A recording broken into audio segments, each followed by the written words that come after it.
when you're asking for money, you're specific. What are you asking for? $100,000 as debt, as equity, as a grant. If it's a debt, what interest rate, what duration, what tenor, what are the payback terms? You need to show an understanding of these things, because it puts you in a very, see, if an investor is giving you money and you're speaking their language, you have an understanding of the issues, you instantly make yourself more credible, potentially more trustworthy, because you know what you're talking about. Not, I'm not sure whether 5%, 6%. How can you be guessing interest? Interest is not a guess. It's either your business can pay it or your business cannot pay it. It's not a guess. So you need to know your numbers, know the capability of your business, know what you can offer, so that you know when to walk away from a bad deal. Because there are certain kinds of offers that you get, particularly from the investor, will not be workable for your business. It may work for another business, but for your own business, it's not workable. You have to either negotiate or walk away from the deal. That brings us to the next point, negotiation. You will make an offer. Either of two things will happen. The investor will accept your offer the way you have offered it, or the investor will counter your offer with a counter offer. And that sets the stage for a negotiation. You are willing to pay 15%, you're willing to pay 5% interest. The investor is saying no. The lowest they can do is 8%. You start to negotiate. So you can concede to the investor for interest rates, or you can get something from repayment. You say, okay, I can pay you the 8.5% interest you're asking for, but these are the changes I want to the repayments. Instead of paying you monthly, because of the cash flow demand of my business, I'm proposing to now pay you quarterly, your interest and your... So you need to know, but if you don't know these issues, you cannot negotiate. What are you negotiating on? You don't have your numbers. You don't know where your red line is. You cannot negotiate if you don't have a red line. Your red line is, what is it that your business cannot afford in terms of interest payments, in terms of cash flows? What is it that you cannot take in terms of the valuation of your company? 20% is just about right. 40% equity is asking for too much.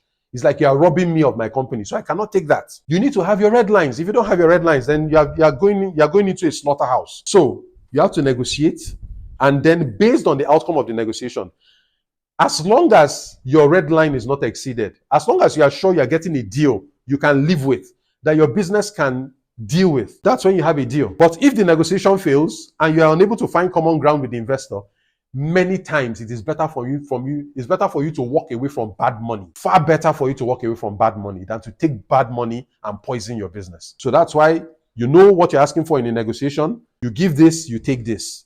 You concede here, you ask for this. As long as you're happy with what you're getting in the negotiation, then you can have the deal. The deal goes through. And by deal, I don't just mean talk. By the time you've agreed on a deal, what should typically follow is a contract or an agreement that is written. It may not be signed. It may just be an email saying, particularly if it's somebody who may think it's too much formality to sign something, right? Or if the amount of money involved is not a lot. Some people may not want to sign anything.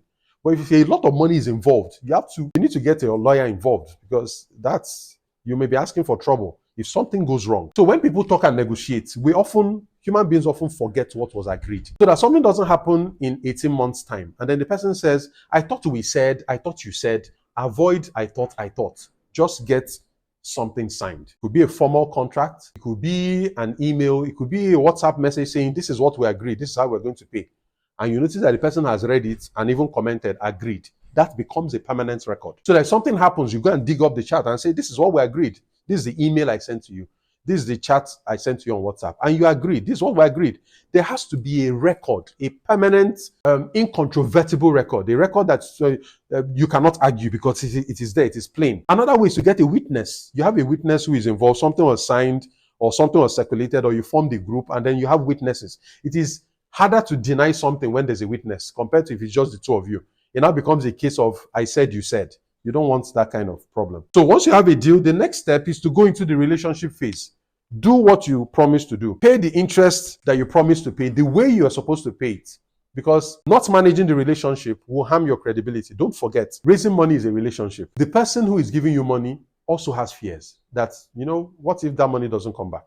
But what I've found in my years of experience is, the moment you take money from somebody and pay it back the way you promised, it will be that person coming back to ask you, don't you want more? I've seen it happen beyond personally, but with several clients. The first deal was hard, very hard. But the moment they got that deal and they managed the relationship well, they met their obligations, they delivered on their promise. It was then the investor coming back to ask them, don't you need more money? Don't you need more money? Don't you need more money? So that's what I mean by investors are just like customers. With customers, you want a customer who comes back. But if you don't treat the customer well the first time, they won't come back.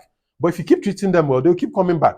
So an investor is selling you money. That's what it is. An investor is selling you their money. So if they get a good treatment, they'll keep coming back. So that's why this stage is very important. Managing the relationship and meeting your obligations. Avoiding excuses, keeping your word. That's integrity. This is the point that proves integrity. All this while, when you're offering, it's easy to talk.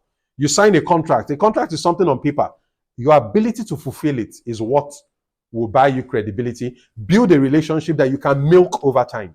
Because the moment somebody gives you money and is happy, you've created and you manage the relationship well, you've created a ground where you can keep asking for that person's money and they will be happy to give you. And more importantly, they'll be referring people to you because they found somebody who is trustworthy. So give that guy, whenever the opportunity opens, put money in his business. He always pays back.